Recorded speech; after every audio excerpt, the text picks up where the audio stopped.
Picture this. It is January 1948, and the temperature in Rutland County, Vermont has dropped to 15 degrees below zero. The kind of cold that freezes your breath into crystals before it leaves your lips. The kind of cold that kills. In farmhouses across the county, families huddle around their stoves, burning through firewood at alarming rates, watching their breath fog up inside their own homes. Most are lucky to keep their living rooms at 50 degrees. Children sleep in their coats. Old folks wrap themselves in every blanket they own and still wake up shivering. But there is one house that is different. It sits on a small hill about 4 miles north of town, a strange-looking structure that the neighbors have been laughing about for nearly a year. Half of it is a curved metal dome that looks like it belongs on a military base. The other half disappears into the earth, built into a foundation of century-old stone. Inside this peculiar house, a man named Callum Renfield is walking around in a t-shirt. The thermometer on his wall reads 70 degrees. His wood stove is burning at a gentle pace, consuming perhaps a quarter of the fuel that his neighbors are desperately feeding into their own stoves just to stay alive. Outside, the wind howls like a wounded animal. Inside, his 2 daughters play quietly on the floor, while his wife Phoebe reads by the window, comfortable enough to have removed her sweater. The neighbors used to call Callum the crazy orphan. They used to place bets on when his ridiculous house would collapse.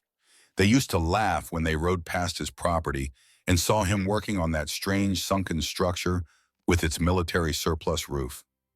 Nobody is laughing now. Now they are knocking on his door, begging to be let inside. This is the story of how a 14-year-old boy who was thrown out into a blizzard grew up to build the warmest house in Vermont. It is a story about knowledge passed down through generations, about the wisdom of the old ways, about a grandfather's love that reached beyond the grave. And it begins with a letter hidden in a wooden box. 21 years earlier, in December of 1927, a boy named Callum Renfield stood in the doorway of the only home he had ever known, watching his father's face twist with rage. Callum was 14 years old, thin for his age, with dark hair that fell across his forehead, and eyes that had learned, over 8 long years, to stay quiet and watchful. He had learned that lesson the hard way, in this house where he was not wanted. His mother, Lenora, had died when he was 6. A lung sickness that started as a cough and ended with her gasping for breath in a bed that his father refused to bring a doctor to see.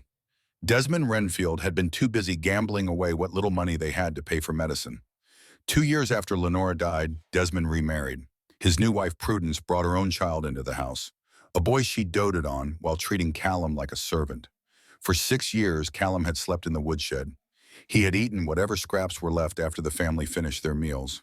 He had worked from dawn to dark, chopping wood, hauling water, cleaning stables, while his stepbrother played. He had learned not to complain. Complaining only made things worse. But on this December night, with snow already beginning to fall and the temperature dropping toward zero, Callum stood accused of a crime he did not commit. $20 had gone missing from Prudence's purse. She claimed she had seen Callum take it. The truth, which Callum knew but could never prove, was that she had taken the money herself to buy Christmas presents for her own son. Desmond's breath stank of whiskey. His eyes were red and unfocused. His hand gripped the door frame as if it was the only thing keeping him upright. "You are not my blood," Desmond slurred. "Never were. Your mother's mistake. That is what you are. Get out. Get out and never come back." Callum did not argue. He had learned long ago that arguing with his father was useless. Please, I'm freezing. I don't have anywhere else to go. Who's out there in this storm? He simply turned and walked out into the snow. But as he passed through the kitchen, he grabbed one thing, a small wooden box that had belonged to his mother. The only possession of hers that had not been sold or thrown away. He had kept it hidden in the woodshed for 8 years, taking it out sometimes at night just to hold something that she had touched. The door slammed behind him. The snow was falling harder now, thick flakes that stung his face and melted into his thin shirt. He had no coat, no food, no money. He was 14 years old, alone in a Vermont winter, with nothing but a wooden box clutched against his chest. He walked. He did not know where he was going. He just knew that if he stopped walking, he would die. The cold sank into his bones. His fingers went numb, then his toes. The snow piled up past his ankles, then past his knees. The wind cut through his shirt like it was not there at all. After an hour, he could barely feel his legs. After 2 hours, he could barely think. He stumbled into a cluster of trees and fell to his knees in the snow. His body was shutting down. He could feel it happening, a strange warmth spreading through his limbs that he knew, even at 14, was the warmth of death approaching. With fingers that barely worked, he opened his mother's wooden box. He did not know what he was looking for. Comfort, maybe. A last connection to the only person who had ever loved him. Inside the box, he found a letter. The paper was yellowed and brittle, the handwriting faded but still readable in the dim light that filtered through the snow-laden branches above him. "My dearest Callum," the letter began, "if you are reading this, then I am no longer with you, and I am sorry. I am sorry for leaving you in that house with that man. I am sorry for not being strong enough to take you away." Callum's eyes blurred with tears that froze on his cheeks. "But there is something you must know. You have a grandfather. My father. His name is Tobias Ashford, and he lives on a farm 4 miles north of Rutland. He loves you, Callum. He has always loved you, but your father forbade him from seeing you because my father would not lend him money for his gambling. Your father told him you were dead." Callum's heart was pounding now, pushing blood through his frozen body. "Find your grandfather, my son. He will protect you. There is a map in this box. Follow it. And know that even though I cannot be with you, I have never stopped loving you. Not for a single moment." Beneath the letter was a hand-drawn map and a small brass key. Callum looked at the map. North. 4 miles north. He did not know if he could walk 4 miles in this cold. He did not know if he could walk 4 more steps. But he stood up anyway, because now he had something he had not had before. Hope. The next 3 hours were the longest of Callum's life. He walked through snow that reached his thighs in some places. He fell more times than he could count. He lost feeling in his hands and feet completely. He talked to himself, then to his mother, then to a grandfather he had never met, begging them all to help him keep moving. The map led him along a frozen creek, past a lightning-struck oak, through a gap in a stone wall. And then, just when he was certain he could not take another step, he saw it. A small farmhouse with smoke rising from its chimney. A warm yellow light glowing in the windows. He made it to within 50 feet of the front door before his legs finally gave out. The last thing he heard before the darkness took him was a dog barking. Callum woke up warm. That was the first thing he noticed. Warmth. Real warmth, not the false warmth of a body shutting down, but the genuine heat of a fire and blankets in walls that kept the cold outside where it belonged. He was lying in a real bed with a feather mattress and quilts piled high. A fire crackled in a stone fireplace across the room, and sitting in a chair beside the bed, watching him with tears streaming down a weathered face, was an old man. The man had white hair and deep-set eyes, the color of storm clouds. His hands were large and rough, the hands of someone who had worked with stone and wood all his life. He looked to be in his mid-70s, but his gaze was sharp and clear. "You look just like her," the old man whispered. "Just like my Lenora." Callum tried to speak, but his throat was too dry. The old man held a cup of warm broth to his lips. "Drink, slowly. You have been asleep for 3 days." 3 days. Callum drank, feeling the warmth spread through his chest. "I am your grandfather," the old man said. "Tobias Ashford. I have been looking for you for 8 years. And then he told Callum the truth. If you are enjoying this ugly story, I want you to take a moment right now and hit that subscribe button. You're safe here. No one will throw you out again. Why did nobody come for me? I tried. I was lied to. They told me you were gone. Then I'm not alone anymore? Not ever again. Notification bell too, so you do not miss what happens next. Because the hardest part of Callum's journey is still ahead, and I promise you it is worth staying for. The truth, as Tobias told it, was worse than anything Callum had imagined. Desmond Renfield had married Lenora for one reason only. He believed her father was wealthy. When he discovered that Tobias was merely a skilled stonemason with a small farm and modest savings, his disappointment curdled into resentment. He began drinking, gambling, taking out his frustrations on his wife, and later on his son. When Lenora fell sick, Tobias begged to be allowed to help. He offered to pay for doctors, for medicine, for anything that might save his daughter's life. Desmond refused. Pride, he called it. A man takes care of his own family. Lenora died in that house, surrounded by people who could have saved her, but chose not to. After her death, Tobias tried to see his grandson. He came to the house once a month, bringing gifts, asking only for a few minutes with the boy. Each time, Desmond turned him away. Each time, the excuses grew more elaborate, until finally Desmond told him that Callum had died of the same sickness that took his mother. Tobias had spent 3 years grieving for a grandson who was alive and suffering just a few miles away. When he finally learned the truth from a neighbor who mentioned seeing the Renfield boy working in the fields, Tobias tried again. But by then, Desmond had moved the family to the other side of Rutland. He kept moving, staying one step ahead of the old man's attempts to find them. "I hired investigators," Tobias said, his voice heavy with regret. "I wrote letters to every town in Vermont. I never stopped looking. But your father was clever at hiding." Callum listened to all of this in silence. The anger he felt was so vast that he could not find words for it.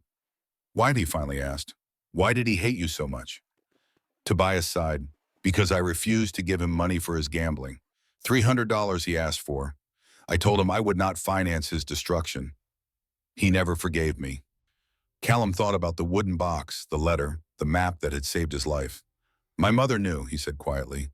"She knew I might need to find you someday." Tobias nodded, fresh tears sliding down his wrinkled cheeks. "Your mother was the wisest person I ever knew. She must have written that letter when she realized she was dying. She was thinking of you, even then, especially then." For a long moment, neither of them spoke. Then Tobias reached out and took Callum's hand in his own. "You are safe now," he said. "You are home." The next 19 years were the happiest of Callum's life. Tobias officially adopted him within the month, making him a legal member of the Ashford family. The farm became Callum's home, and Tobias became the father he had never truly had. But more than that, Tobias became his teacher. The Ashford family had been stonemasons for 4 generations, going back to Cornwall in England. They had built churches and bridges and manor houses, but their greatest expertise was in something far more practical: keeping people warm. "Stone is a miracle," Tobias explained one day as they stood in the basement of the farmhouse. "The walls down here were made of granite, 2 feet thick, carefully fitted together without mortar in the old Cornish way. It absorbs heat slowly, holds it for hours, and releases it slowly. This is called thermal mass." He placed his palm against the stone wall. "Feel this." Callum touched the wall. It was cool but not cold, even though outside the January wind was howling and the temperature had dropped to 10 below zero. The basement stayed at a comfortable 60 degrees. "The earth around us stays at 50 to 55 degrees all year round," Tobias continued. "In summer, it cools us. In winter, it warms us. The stone walls capture whatever heat we add, and they hold it like a battery. We only need a small fire to make up the difference." He gestured around the basement, which served as the main living area of the house. "Above us, the wooden floors and walls of the house provide extra insulation. But down here, surrounded by stone and earth, we are protected from the worst that winter can do." Callum spent hours studying the construction of the basement, the way the stones fit together, the angles of the walls, the placement of the small iron stove that heated the entire space with minimal fuel. Tobias showed him the family's journal, a leather-bound book that had been passed down for 4 generations. Inside were detailed drawings and notes about Cornish building techniques, measurements and ratios, and hard-won wisdom about how to keep the cold at bay. "Our ancestors survived winters that would kill most modern men," Tobias said, "not because they were tougher, but because they were smarter. They understood the earth. They worked with it instead of against it." Over the years, Callum absorbed everything Tobias could teach him. He learned carpentry and masonry. He learned to read the weather and the land. He learned patience and precision and the quiet satisfaction of building something that would last. He also learned what it meant to be loved. Tobias never raised his voice, never raised his hand. When Callum made mistakes, Tobias showed him how to fix them. When Callum succeeded, Tobias praised him without reservation. For the first time in his life, Callum understood what a family was supposed to be. When Callum was 22, he met Phoebe. She was the daughter of a school teacher in Rutland, a young woman with copper-colored hair and a laugh that could warm any room. She was not beautiful in the conventional sense, but there was something about her steadiness, her kindness, her refusal to suffer fools that drew Callum to her immediately. They married in 1938 when Callum was 25. They moved into a small cottage on Tobias's land, and for the next several years life was good. Clara was born in 1940, Rosie in 1942. Also in 1942, Copper passed away. Copper had been Tobias's dog, a brown-coated hound with soulful eyes who had found Callum that frozen night and barked until Tobias came outside to investigate. The dog had lived an extraordinary 20 years, spending his final decade as Callum's constant companion. They buried him under the oak tree near the edge of the property, and Callum carved a simple stone marker. Copper, first friend, best friend, 1922 to 1942. The war years passed. Callum was too old to be drafted, and the farm was considered essential for the war effort, so he stayed home, raising crops and livestock and watching his daughters grow. Tobias grew older. His hands, once so steady and strong, began to Stone holds heat. It doesn't rush. It remembers. So the wall is like a battery? Exactly. Slow to warm, slow to lose. tremble. His steps grew slower. His eyes, sharp as ever, developed a cloudiness that no doctor could explain. In the spring of 1946, Tobias called Callum to his bedside. "I am dying," the old man said simply. "Do not argue with me. I know my own body." Callum tried to speak, but Tobias raised a trembling hand. "I have had 95 good years, more than most men can hope for. And the last 19 of them, with you and Phoebe and the girls, have been the best of all. I am not afraid. I am grateful." Tears streamed down Callum's face. This man had saved his life, had taught him everything he knew, had loved him when no one else would. "There is something I need to tell you," Tobias continued, "something I have been waiting to share until I knew you were ready." He gestured toward the desk in the corner of the room. "In the drawer, you will find my will. The farm and the land are yours, but there is another piece of property, 5 acres north of here, with something special on it." Callum knew the property. He had walked past it many times, an overgrown field with the remains of a stone foundation visible among the weeds. "That foundation was built by my grandfather in 1848, Tobias said. "The finest work the Ashford family ever produced. The house above it burned in 1892, but the basement remained. I have been saving it, waiting for the right person to build something worthy on top of it." He reached out and gripped Callum's hand with surprising strength.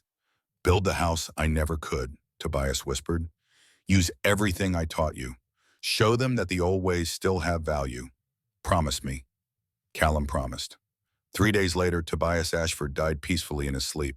The reading of the will took place in the office of Frederick Ashworth, a lawyer in Rutland who was a distant relation of the Ashford family. Callum sat quietly as the lawyer read through the standard provisions. The farm, the livestock, the modest savings account. All of it went to Callum, as expected, but then the lawyer reached the final section, and his voice took on a somber tone. "To my grandson Callum, I also leave the 5-acre property known as the Ashford North Parcel, including the stone foundation constructed thereon. I leave him the family journal, containing 4 generations of building knowledge, and I leave him this final message." The lawyer cleared his throat and read, "Callum, the foundation on that land is the finest work our family ever produced.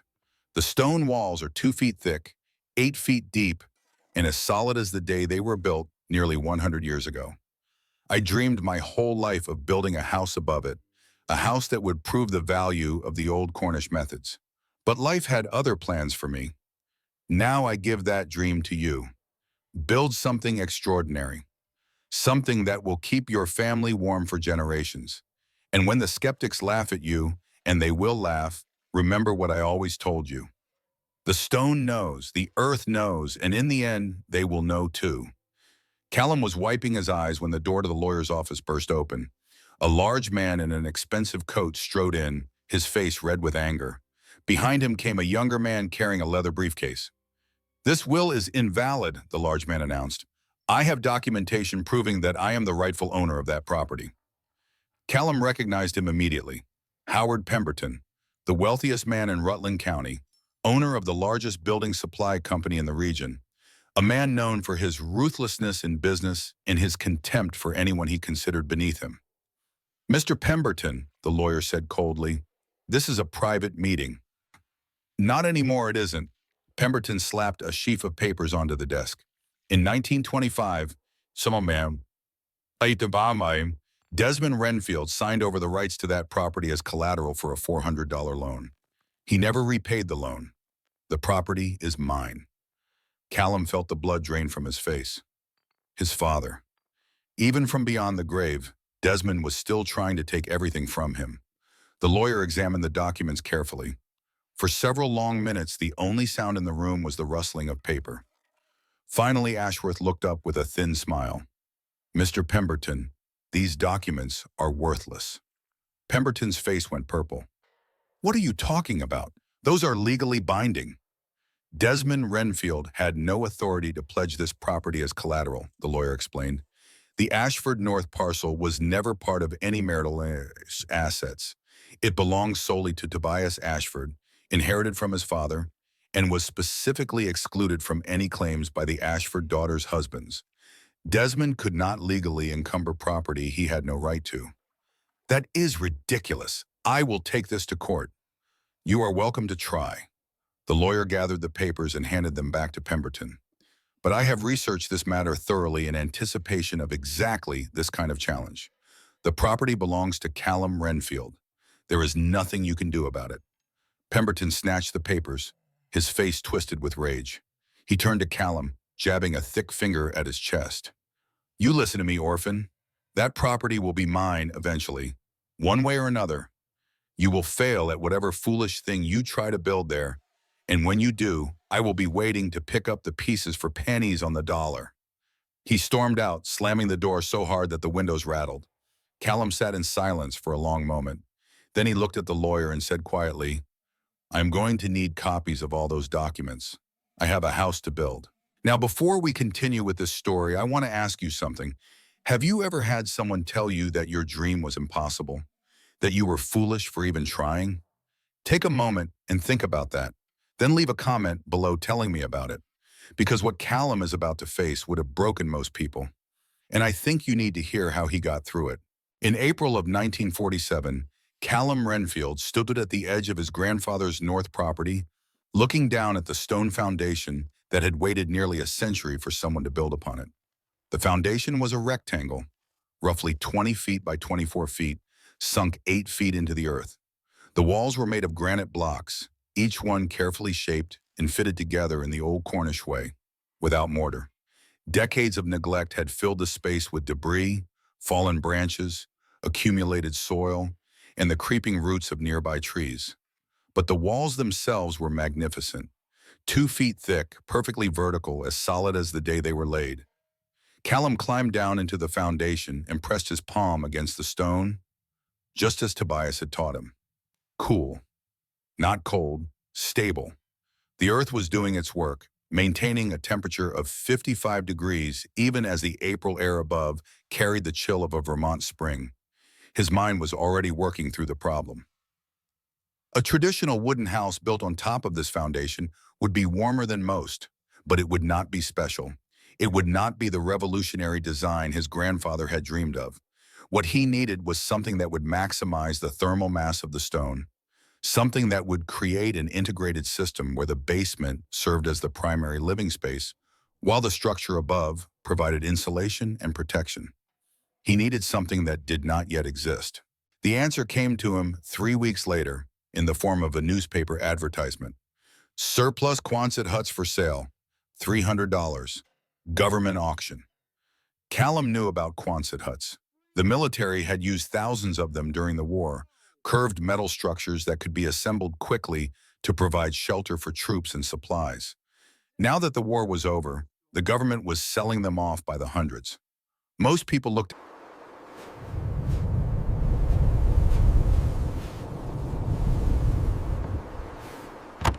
at Quonset huts and saw ugly, temporary structures, cold in winter and hot in summer, suitable only for storage or workshops. But Callum looked at them and saw something else entirely, A perfect half-cylinder shape that would shed snow and deflect wind. A structure that could be anchored to his grandfather's stone walls, creating a sealed environment where the thermal mass of the basement would regulate the temperature of the entire building. A military-grade steel roof that would last for generations. The more he thought about it, the more excited he became. He took the train to Boston and bought a Quonset hut that same week. When the truck arrived to deliver the hut, dropping the curved steel sections onto the overgrown property, Callum's nearest neighbor came to investigate. Marcus Henderson was 55 years old, a prosperous farmer who had lived in Rutland County his entire life. He sat on his horse at the edge of the road, watching the unloading with undisguised contempt. "What in the name of heaven are you planning to do with that, boy?" Callum, who was 34 years old and had not been called boy in 20 years, looked up calmly. "I am going to build a house." Marcus laughed so hard he nearly fell off his horse. "A house? You are going to put that military junk on top of that old hole in the ground and call it a house?" He shook his head, still chuckling. "Son, I have lived here for 30 years. Nobody in their right mind builds a house like that. You will freeze to death come winter." Callum continued unloading the steel sections. "We will see." "Oh, we will see, all right. We will see you come crawling back to town, begging for a real house with real walls." Marcus turned his horse toward the road. "The orphan boy thinks he is smarter than everyone else. That is a good one.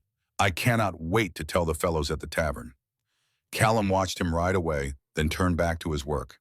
He had heard worse, much worse, and he had learned long ago that the only way to silence the skeptics was to prove them wrong.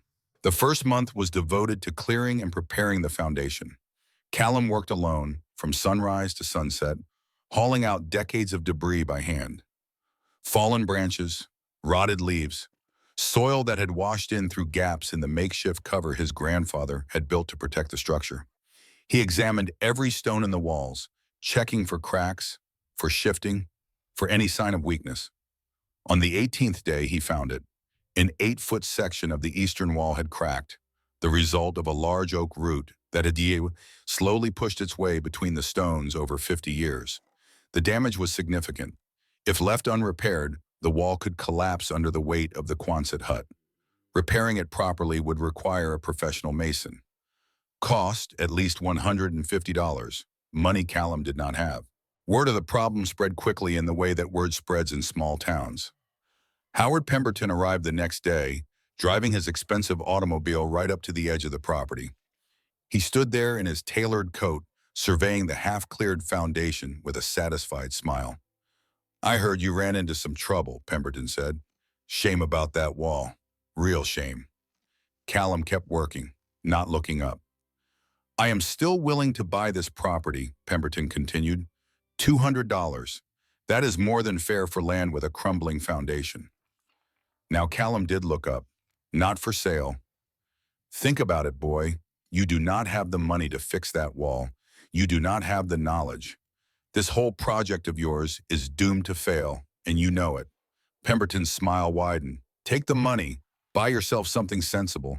Stop embarrassing yourself." Callum set down his shovel and walked over to where Pemberton stood. "My grandfather spent his whole life dreaming of building something on this foundation," Callum said quietly. "He believed in the old ways, the old knowledge. He believed that if you understand stone and earth, you can build something that will stand forever." He looked Pemberton directly in the eyes. "I promised him I would finish what he started.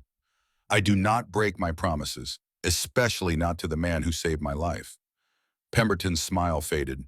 "You are a fool, and fools always fail." "Maybe," Callum said, "but I would rather fail trying than succeed at giving up." He went back to work. After a moment, he heard Pemberton's automobile driving away. That night, Callum sat in the half-cleared foundation with his grandfather's journal, reading by lantern light. The answer had to be here. 4 generations of Ashford knowledge, carefully recorded.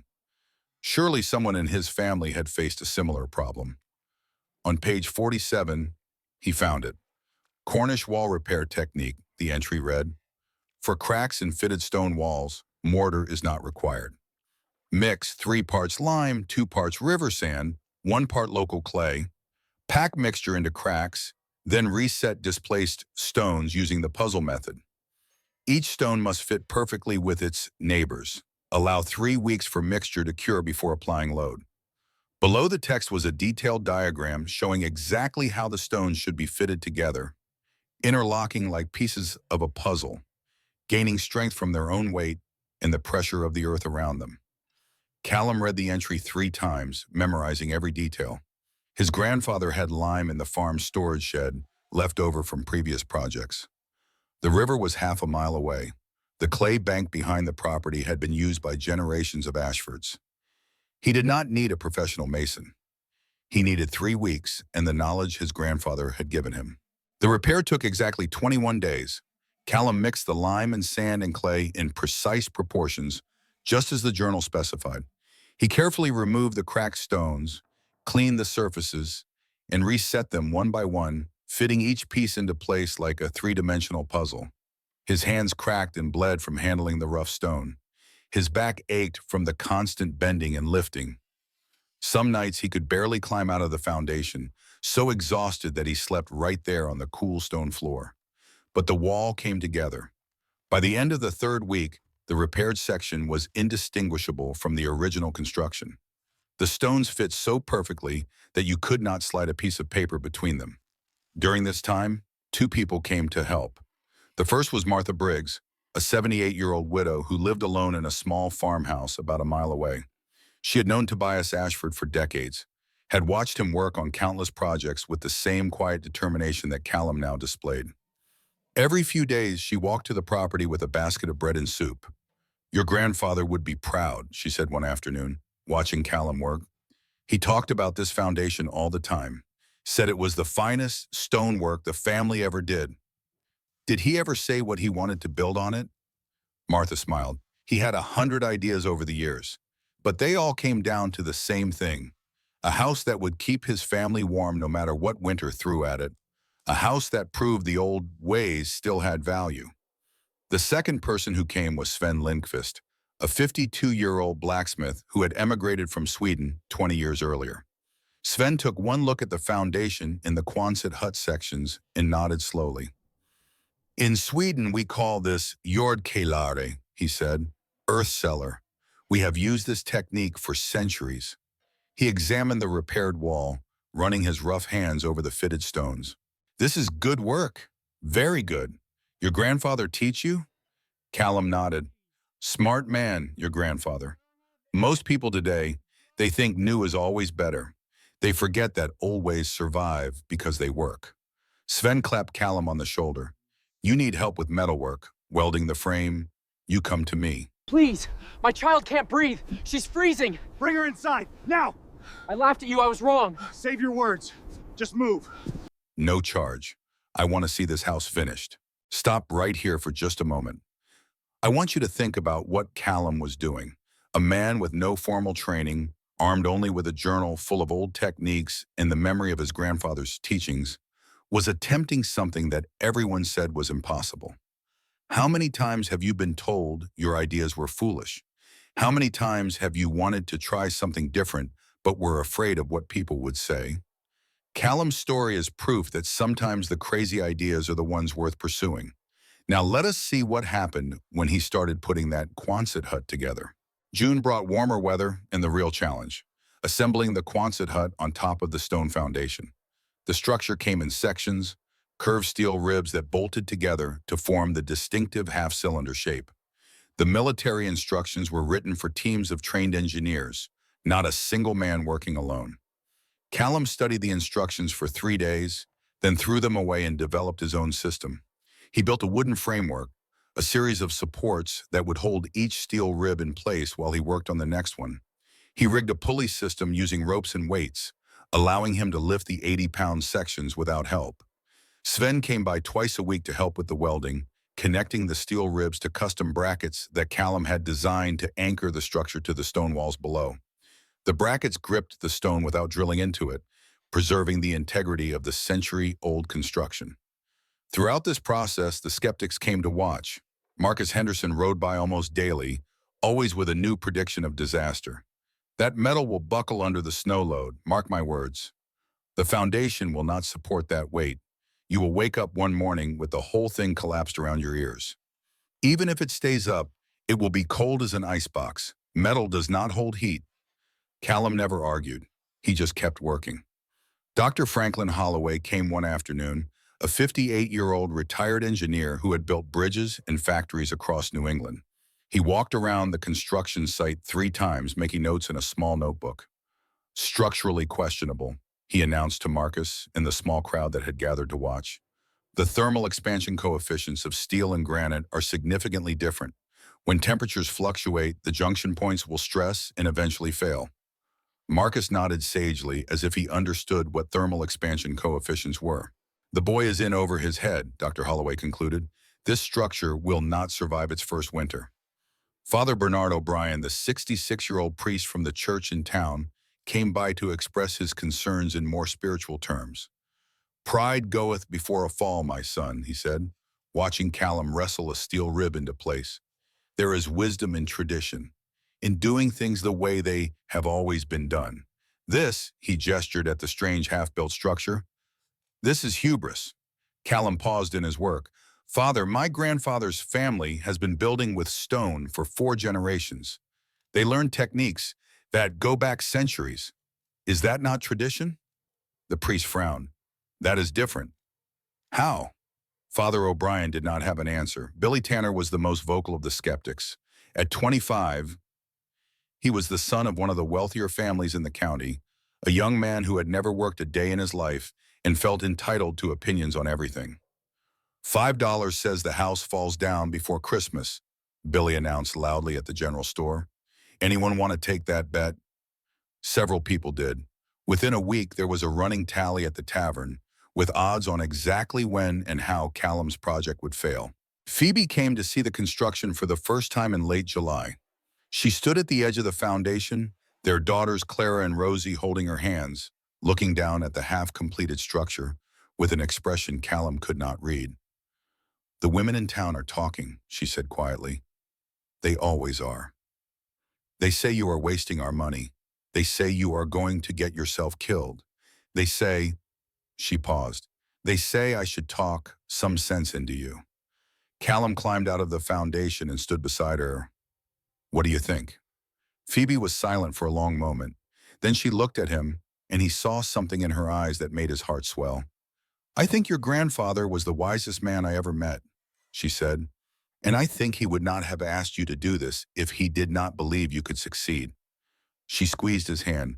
"Build your house, Callum. I will be here when it is finished." By September, the Quonset hut was fully assembled, its curved steel roof arching over the stone foundation like a protective shell. But the work was not done. The steel walls of the Quonset hut, left uninsulated, would turn the house into a freezer in winter and an oven in summer. Callum spent the next month creating an insulation layer on the inside of the structure. He collected every material he could find: wool blankets donated by Martha Briggs, fiberglass batting scrounged from an abandoned construction site, old newspapers and cardboard from the general store.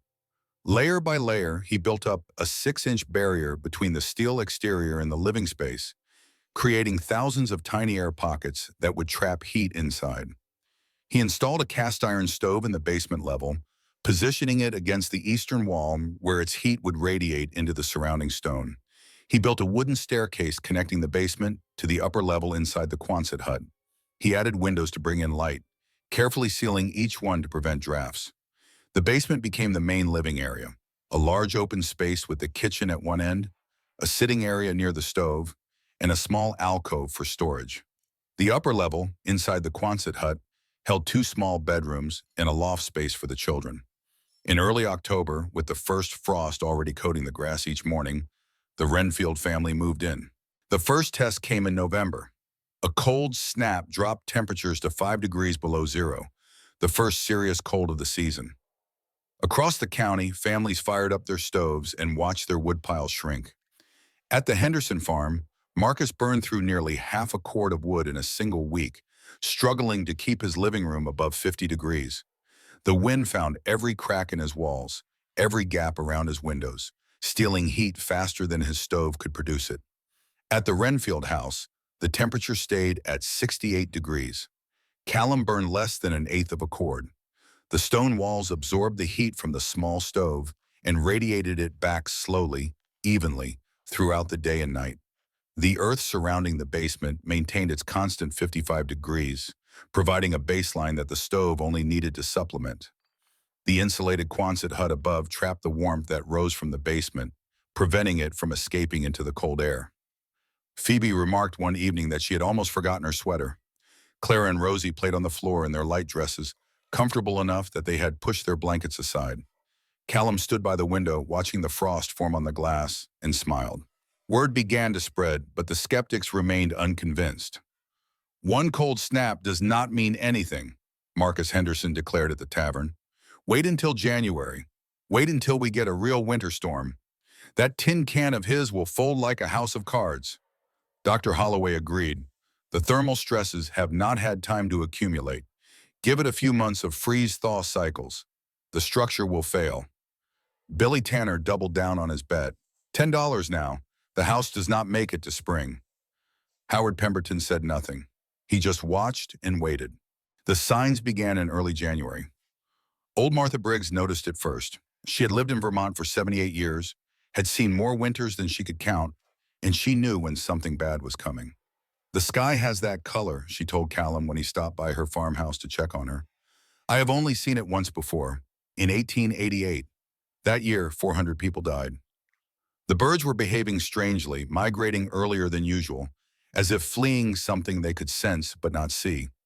At the Renfield house, the family cat Maple refused to go outside, spending hours huddled near the stove with her fur standing on end.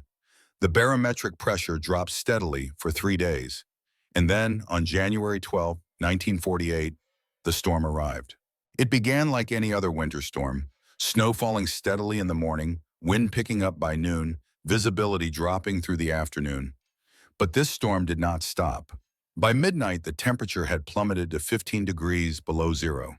By dawn, it was 25 below, with wind gusts reaching 60 miles per hour that made it feel like 45 below. The snow did not fall. It flew horizontally, driven by winds that screamed across the open fields like something alive and hungry.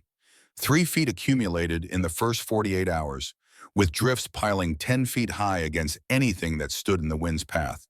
This was not a blizzard. This was an Arctic outbreak, a mass of frigid air that had broken loose from the polar regions and descended on New England like a judgment. At the Henderson farm, the first crisis came on day 2. The wind found gaps that Marcus had never noticed. Cracks around windows and doors that seemed insignificant in normal weather but became deadly channels for the killing cold. The temperature inside the house dropped to 45 degrees despite the stove roaring at full capacity. Marcus fed it more wood, then more. By the end of the second day, he had burned through his entire reserve for the week. On day 3, the pipes froze. Then they burst, spraying water across the kitchen floor before Marcus could shut off the supply. The water froze almost immediately, coating the floor in a sheet of ice.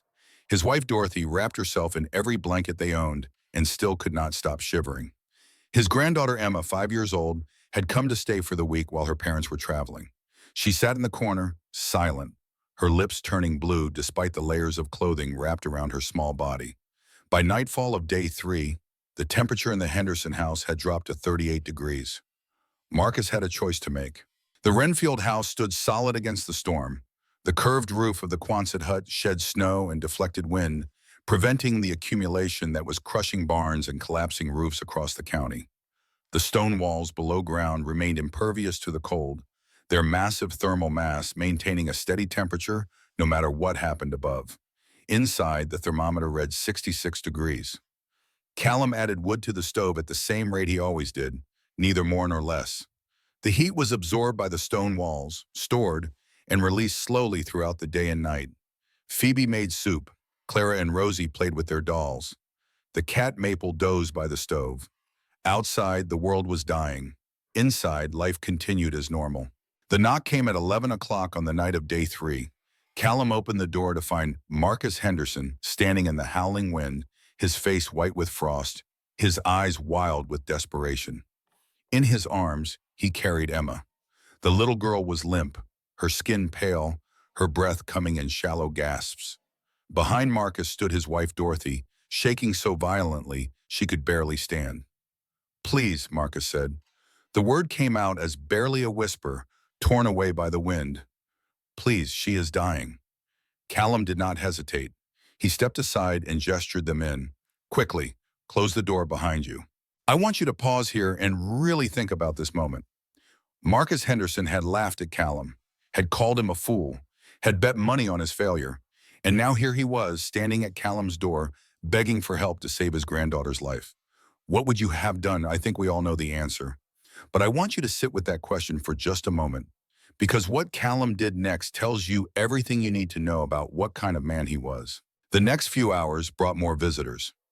Dr. Franklin Holloway and his family, their fine brick house proving useless against temperatures it was never designed to withstand. Billy Tanner, carried by his father, 3 fingers on his right hand blackened by frostbite from a foolish attempt to reach the barn. Father Bernard O'Brien, shepherding 2 elderly parishioners who had been trapped in the church when the storm intensified.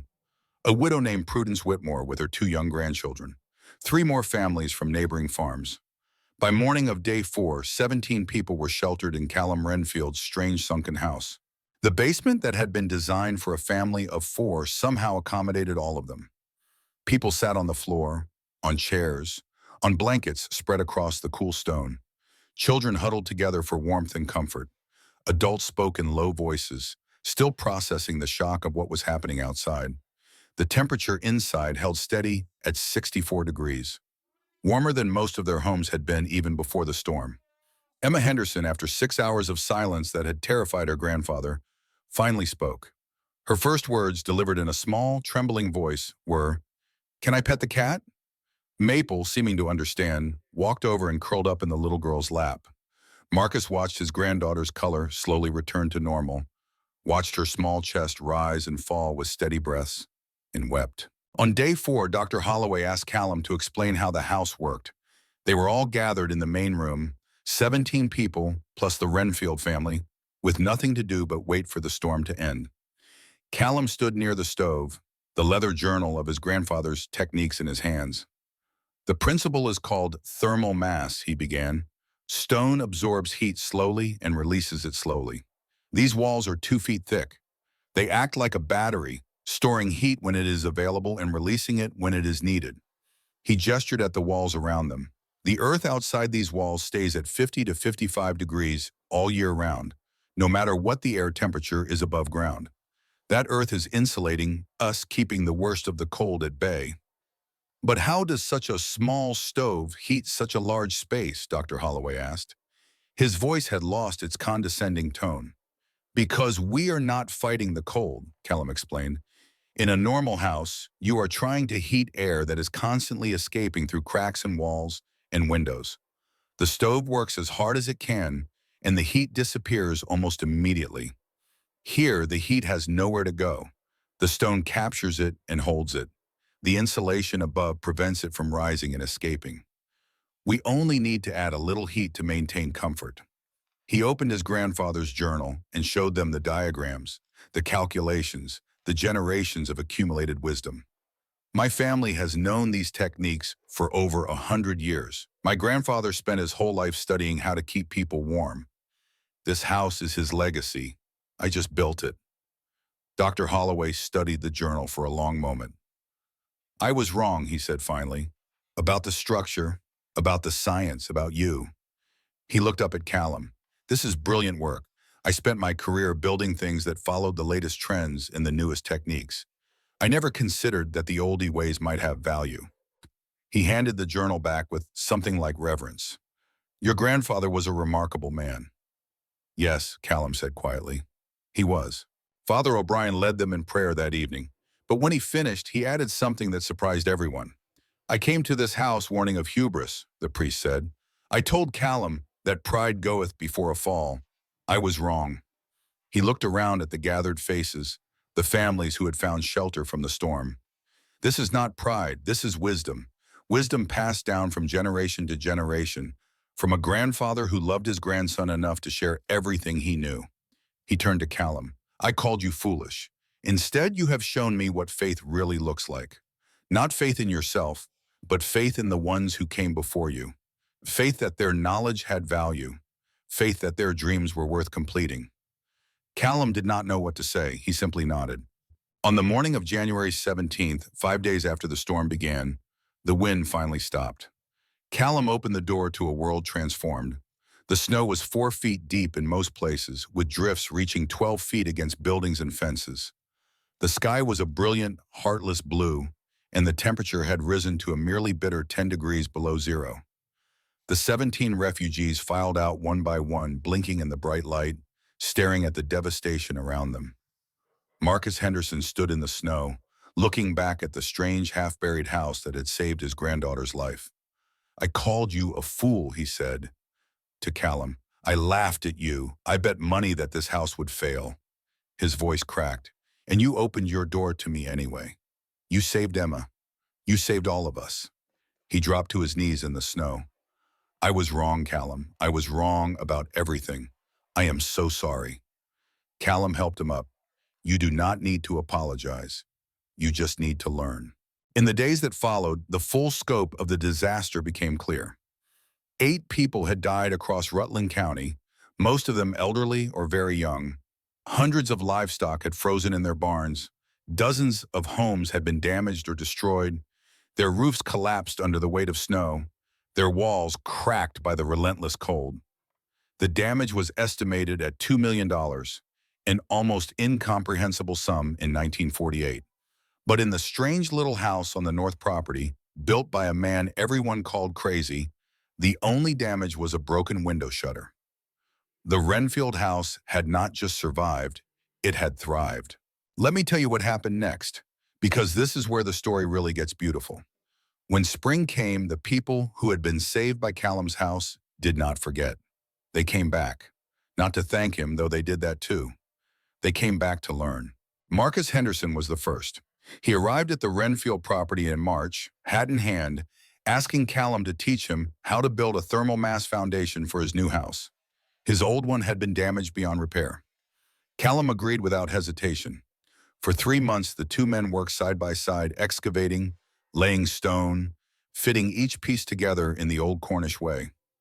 Marcus, who had spent 55 years believing he knew everything about Vermont winters, discovered that he knew almost nothing. "The stone holds heat," he said one day, wonder in his voice, as if he was discovering the secret of the universe. "It actually holds the heat." Callum smiled. "That is what my grandfather always said. The stone knows. We just have to listen." Sven Lindqvist built a workshop using the same principles, a half-buried structure with stone walls that stayed warm all winter, without any stove at all, heated entirely by the earth. 5 other families began construction on thermal mass houses that summer. Callum helped each of them, charging nothing, sharing his grandfather's journal freely with anyone who wanted to learn. Howard Pemberton's building supply store had its roof collapse during the storm. When he needed someone to help repair it, there was only one person in the county with the skills and the willingness to do the job. Callum named his price, $3 a day, and Pemberton would sell building materials at cost to anyone who wanted to build a thermal mass house. Pemberton agreed. He had no choice. By 1950, there were 23 thermal mass houses in Rutland County.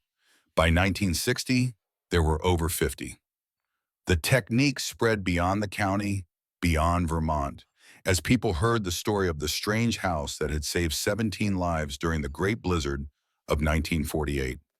Callum never sought fame or recognition. He just kept building, kept teaching, kept sharing the wisdom his grandfather had passed down to him. Phoebe stood beside him through all of it, their partnership growing stronger with each passing year. Their daughters grew up in the house Callum built, married, had children of their own. In 1965, Callum added a stone marker to the property, right next to the one he had carved for copper so many years before. Tobias Ashford, it read, 1851 to 1946. He taught me everything. This house is his dream, finally realized. Callum Renfield died in 1985 at the age of 72. He passed away in his sleep in the bedroom he had built inside the Quonset hut, in the house that had stood strong for nearly 40 years.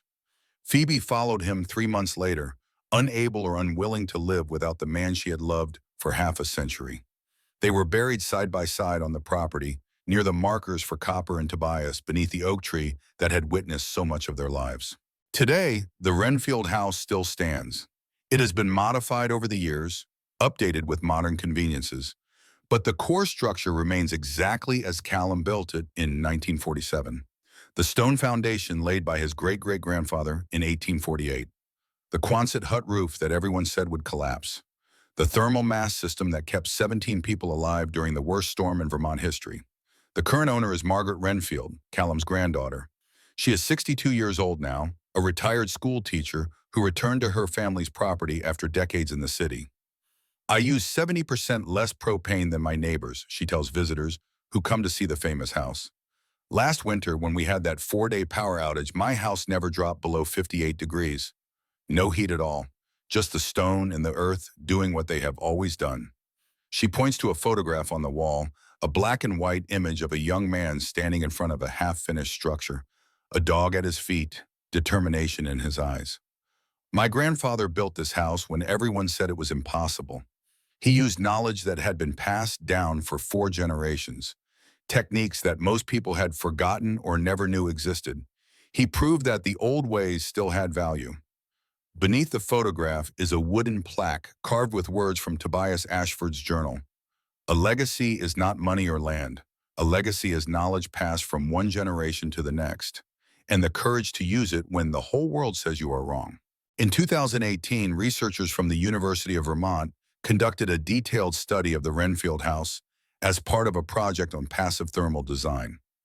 Their conclusion, published in an academic journal that Callum would probably never have read, stated, "The Renfield residence achieves thermal performance comparable to modern passive house standards using techniques developed over a century ago. The integration of high thermal mass materials, earth sheltering, and effective insulation creates a system that requires minimal active heating, even in extreme cold.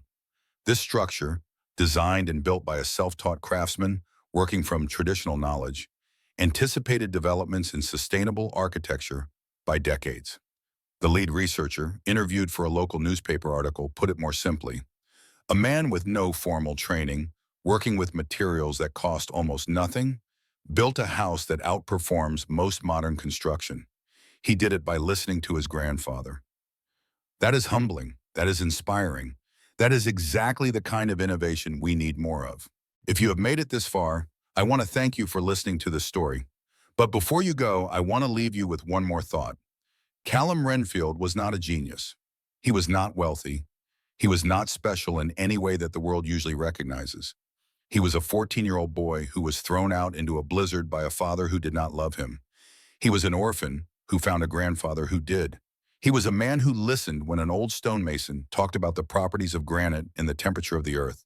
He was someone who was told over and over that his ideas were foolish, that he would fail, that he should give up and do things the way everyone else did. He did not listen. He built his house anyway. He proved them wrong. And in doing so, he saved lives, changed minds, and created a legacy that has lasted for nearly 80 years. So the next time someone tells you that your idea is crazy, that your dream is impossible, that you should just give up and accept the way things are, I want you to remember Callum Renfield. Remember the boy who walked 4 miles through a blizzard because a letter told him there was someone who loved him. Remember the man who built a house that everyone laughed at until they needed it to survive. Remember that knowledge passed down through generations has value, that the old ways are not always wrong, that sometimes the people who seem the most foolish are actually the ones who see the truth most clearly. And remember that the warmest house is not always the one with the biggest stove. Sometimes it is the one built with the most love. If this story moved you, please take a moment to subscribe to this channel, hit the notification bell so you do not miss our next video, and leave a comment below telling me what you thought, what lessons you took away, what memories this story brought back for you. Because stories like this one, stories about ordinary people doing extraordinary things, stories about love that reaches across generations, these are the stories that matter. These are the stories that keep us warm.